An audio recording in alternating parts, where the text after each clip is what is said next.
Hi అండి, నేను మీ రాజీ. ఈరోజు మనం 8th క్లాస్లో థర్డ్ లెసన్ చూద్దాం. ఫస్ట్ లెసన్ మన సెల్ స్ట్రక్చర్ ఫంక్షన్స్ అయిపోయింది. మనకి సెకండ్ లెసన్ సూక్ష్మజీవుల గురించి చెప్పుకున్నాం, కంప్లీట్ అయిపోయింది. థర్డ్ లెసన్ మనకి పంట ఉత్పత్తులు, యాజమాన్య పద్ధతులు, క్రాప్ ప్రొడక్షన్ అండ్ మేనేజ్మెంట్. దీని గురించి క్లియర్గా చూద్దాం. 2 పార్ట్స్గా చూద్దాము, ఎందుకంటే పెద్ద లెసన్ ఇది. ఫస్ట్ చూడండి, పంట ఉత్పత్తులు, యాజమాన్య పద్ధతులు. దాంట్లో మనకి పంట అంటే ఏంటంటే ఒకే రకమైన మొక్కలను ఒకే చోట అధిక సంఖ్యలో సాగు చేయడాన్నే మనం పంట లేదా క్రాప్ అంటాం. ఇది మెయిన్గా 2 రకాలుగా ఉంటుంది.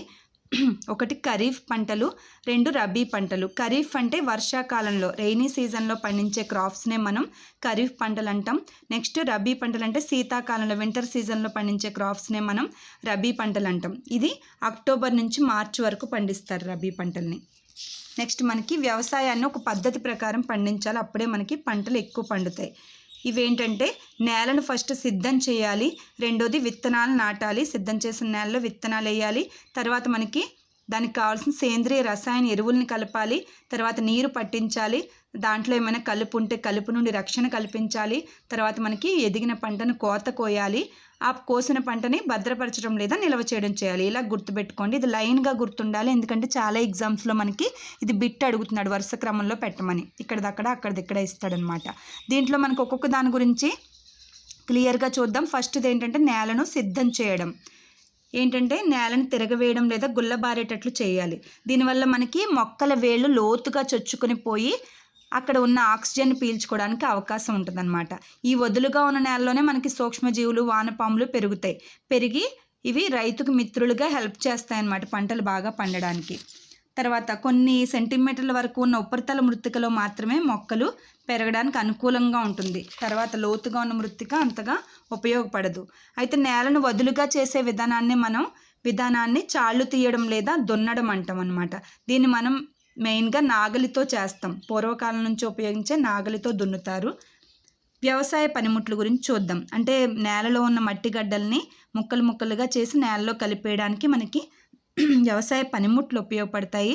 దాంట్లో ఫస్ట్ మనకి నాగలి, 2 తోళ్ళిక లేదా గడ్డపార, తర్వాత సాగు సాధనం లేదా యంత్రం అన్నమాట. దీంట్లో మనకి ఫస్ట్ నాగలి గురించి చూద్దాము. నేలను చాళ్ళుగా చేయడానికి, అలాగే రసాయన ఎరువులు వేయడానికి, కలుపు తీయడానికి, మట్టిని తిరగవేయడానికి కూడా మనం నాగలిని ఉపయోగిస్తాం. ఈ నాగలి ఎలా ఉంటుందంటే బలమైన త్రికోణాకారపు ఇనుప బద్దీని కలిగి ఉంటుంది. దీన్నే మనం ఇనుప బద్ది, దీన్నే మనం నాగలి గొర్రు అంటాము, దీన్ని నాగలి దొంగ అంటాము. దీన్ని ఏం చేస్తారంటే ఇక్కడ కాడే అంటాం. దీన్ని కాడికి అడ్డంగా ఉన్న కాడికి కట్టేసి ఇక్కడ 2 ఎడ్లని కడతారనమాట. ఇది లాగుతుంది అనమాట.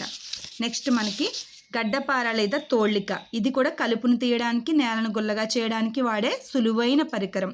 దీనికంటే నాగలి కంటే కూడా సులువైన పరికరం గడ్డపార. దీంట్లో ఒక చివర బలమైన వెడల్పుగా వంపు తిరిగిన లోహపు పలక అతుకబడి బ్లేడు లాగా ఉంటుంది అనమాట. ఇదిగోండి, అతుకబడి ఉంటుంది, ఇనుముతో ఉంటుంది. దీన్ని మనం పొడవంటి కర్రకు కట్టేస్తాం, దొంగకు కట్టేస్తాం. దీనికి కాడే ఉంటుంది, ఇక్కడ మనకి ఎద్దులు లాగుతాయి అన్నమాట దీన్ని కూడా. నెక్స్ట్ మనకి సాగు సాధనం. ఇది సాగు సాధనాన్ని ఏం చేస్తామంటే ట్రాక్టర్ కట్టేసి ట్రాక్టర్ నడిపినప్పుడు ఈ నేల తిరగవేయబడి నేల చక్కగా సిద్ధమవుద్ది అన్నమాట పంటకి. తర్వాత మనకి నెక్స్ట్ పద్ధతి విత్తనాలు నాటడం. విత్తనాలని రైతు మంచి విత్తనాలను ఎన్నుకోవాలి. సరైన విత్తనాలను ఎన్నుకోవడానికి నానబెడతారు. నానబెట్టినప్పుడు తేలికపాటి నాసిరకం విత్తనాలు పైకి తేలిపోతాయి, మంచి విత్తనాలు అడుక్కి వెళ్ళిపోతాయి. ఇది సాంప్రదాయంగా ఉపయోగించే మంచి పద్ధతి అన్నమాట విత్తనాలు వేరు చేయడానికి. తర్వాత మనకి సాంప్రదాయ పనిముట్టే గరాటు ఏంటంటే ఇదిగోండి, ఈ గరాటులో విత్తనాలు వేస్తారు. దీని నుంచి 2-3 పైపులు ఉంటాయి. ఈ పైపుల్లోంచి విత్తనాలు భూమిలోనికి వెళ్తాయి అన్నమాట. ఇక్కడ ఉండే ఇక్కడ మొనదేలిన భాగాలు నేలలోకి చొచ్చుకుని ఉంటాయి. దీంట్లో విత్తనాలు వేయబడి నాటబడతాయి అన్నమాట. ఇది కూడా సాంప్రదాయ పరికరం. నెక్స్ట్ మనకి విత్తనాలు చల్లు గొర్రు యంత్రం. దీన్ని కూడా ట్రాక్టర్ కట్టేసి ఇక్కడ విత్తనాలు వేస్తారు. దీని ద్వారా సమాన దూరాల్లో విత్తనాలు పడి నాటబడతాయి అన్నమాట. చాలా చాలా ఉపయోగమైన పరికరం విత్తనాలు చల్లు గొర్రు, ఆధునిక పరికరం అన్నమాట. నెక్స్ట్ పద్ధతి విత్తనాలు వేస్తాం కదా, దానికి కావాల్సిన సేంద్రియ రసాయన ఎరువులు కలపడం. మొక్కలు ఆరోగ్యంగా పెరగాలంటే దానికి సేంద్రియ కానీ లేదా రసాయన ఎరువులు కానీ కలపాలి. సేంద్రియ ఎరువులు ఏంటంటే చూడండి, ఈ రైతులు ఏం చేస్తారు, గొయ్యి తీసేసి దాంట్లో చెత్త వేస్తారు కదా, జంతువుల మొక్కల వ్యర్థాలను వేసి సూక్ష్మజీవుల ద్వారా విచ్ఛిన్నమయ్యేటట్లుగా చేస్తాయి. పేడ అవి వేస్తారు కదా, వర్మీ కంపోస్ట్ అంటాం చూడండి, వానపాముల ద్వారా తయారవుతుంది. అది మనం 6th క్లాస్లో చూసాం. అలాగే ఇది కూడా, ఈ కంపోస్ట్ కూడా చెత్త చెదారాన్ని సూక్ష్మజీవులతో కుళ్ళిపోయేలా చేస్తారు. అది హ్యూమస్గా తయారయ్యి నేలకి మంచి ఎరువుగా ఉపయోగపడుతుంది అనమాట. దాన్ని వాడితే అది సేంద్రియ ఎరువు. ఇప్పుడు ఏంటంటే రసాయన ఎరువుల గురించి చూద్దాం. రసాయన ఎరువులు అధిక మొత్తంలో అధిక పోషకాలను కలిగి ఉంటాయి. అవి ఏంటంటే ఎగ్జాంపుల్ ఏంటంటే urea, ammonium sulphate, super phosphate, potash, NPK అంటే నత్రజని, ఫాస్ఫరస్, పొటాషియం. అయితే అధికంగా రసాయన ఎరువులు వాడడం వల్ల ఈ పోషకాలు ఎక్కువే ఉంటాయి, కానీ నేల సారం కోల్పోతుందంట. అది -పాయింట్ అనమాట. అలాగే నీటి కాలుష్యానికి, వర్షం వచ్చిందనుకోండి, నీరు కూడా ఇంకో చోటకి వెళ్ళిపోయి ఏం చేస్తుంది, నీటి కాలుష్యానికి కారణమవుతుంది. తర్వాత నీటి కాలుష్యానికి కారణమవుతుంది, -పాయింట్. అయితే రసాయన ఎరువులకు బదులుగా సేంద్రియ ఎరువులు వాడటం వల్ల